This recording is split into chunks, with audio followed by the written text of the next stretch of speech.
Hey everyone, CPO here, and in the last couple of years, several people have asked me about my custom GOFASTR logo and where I got it. So this video, I'm going to show you.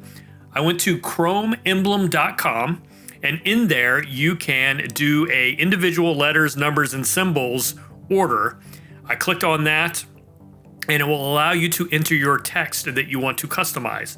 GOFASTR is what it is. You can also change the background for the preview. I just left it at white because it was easy enough. And then you see here there are several options that you can choose for your specific emblem. I know many of you are going to choose this crystal chrome one, but I actually went with sport style chrome, which ends up being chrome number 2.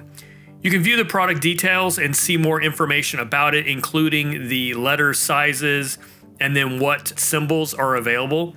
But anyway, I did that, GOFASTR, and then added it to my cart and bought it.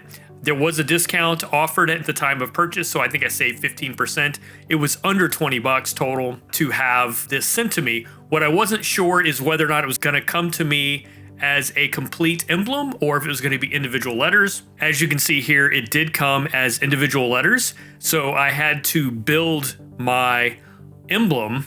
So I found a little Allen wrench that I wanted to use as a spacer. I thought it would be nice to have something that could equally space all of the letters. And then I'm just using a ruler as a straight edge, and I'm putting the bottom of the letters against the ruler, taping them with this green tape. This is just a Scotch style tape. It's just Christmas tape, to be honest with you. But it was easy to see, and it was what I had on hand. So I'm using this Allen wrench to equally space all of the letters. It got a little tricky between the F and the A. It took me a few tries to figure out how I wanted to do that. You can see how I did it here. I didn't really like now the S looked like it was spaced away too far. So I went back to the drawing board and redid the A and worked with it a little bit to get the spacing exactly where I want. I'm sure that there are some rules that would simplify this process, but I don't know those rules. So I just did the best I could, and this is what I came up with. So I build the entire thing using the ruler as a straight edge. Once I have that, then what I wanted to do is make sure that all of the tops were aligned and straight. So I used another straight edge across the top. In this case, what I ended up using was a Carbine Tools set, and it just basically had something straight that I could push down against the top of the emblem. And once I got everything nice and squared up using both the ruler and the socket set, then I put more tape on to sort of lock all of the pieces together. My goal here was to stick them in a place where they didn't move. And then you can see I flip it over. And then what I did is I took a piece of packing tape and then ran that across the backside. And that allowed me to really lock in the pieces, which meant I didn't need the green tape anymore. So I pulled that off, and then I put another piece of packing tape across the top, which is where I really wanted it. That then allowed me to remove the packing tape on the back, and now I am ready to install it on the car. So obviously I cleaned the part of the car where I want this to go. And then my goal was to measure it off of the existing R logo on the driver's side. So I measured how far off the crease or whatever that is called underneath the R, that body line there. And then I used masking tape to mark that off. I made it wide enough that I knew that I could fit the logo in there. Then I needed a piece of tape to measure the offset from the outside edge, and I just used where the trunk edge meets the quarter panel, and I measured that to match.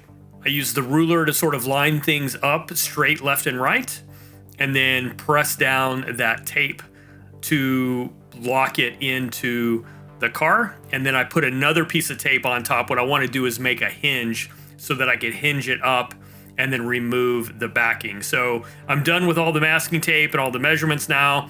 Just wanted to verify my measurements before I actually stuck them and double check that that was all good, both side to side and up and down.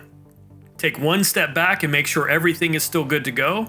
And then it is time to make this happen. So I don't need the ruler anymore, so I can pull that off, and I basically just pull down to remove the tape off of the ruler. And then once I did that, I could go through and remove each of the little individual backing pieces for the adhesive on the emblem letters in themselves. So that took a few minutes, and actually getting some of these corners was actually harder than you would think. So in hindsight, a pair of tweezers would have been really handy here.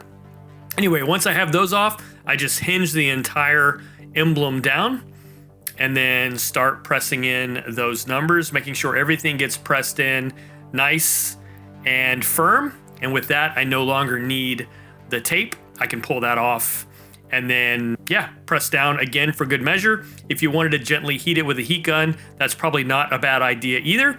But anyway, this is the finished product. I think it turned out really well. I get a lot of compliments about this. It's been on my car for a couple of years now. And like I said, I've had people ask me about it. So I thought I would share this video on how you could do it yourself if you wanted to do something similar. Don't use GOFASTR, that one's taken. Pick your own car name. Anyway, guys, that's it. Thanks for watching. I'll catch you on the next one.